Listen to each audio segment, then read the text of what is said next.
तर अजित पवारांच्या उपस्थितीमध्ये बारामतीमध्ये जनसन्मान रॅलीचं आज आयोजन करण्यात आलेलं आहे। विधानसभा निवडणुकीच्या पार्श्वभूमीवर मोठी घोषणा होण्याची शक्यता आहे।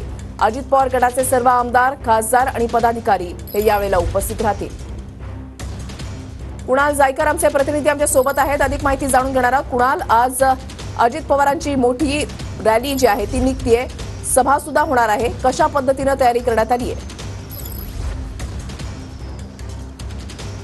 नक्कीच वृषाली, आज दुपारी 2 वाजता या रॅलीचं आयोजन करण्यात आलेलं आहे। बारामती येथे अजित पवार यांच्या उपस्थितीत जनसन्मान रॅलीचं आयोजन करण्यात आलेलं आहे। दुपारी 2 वाजता या ठिकाणी सभेला सुरुवात होणार आहे। त्या पार्श्वभूमीवरती सगळी जय्यत तयारी जी आहे ती आपल्याला पाहायला मिळते आहे।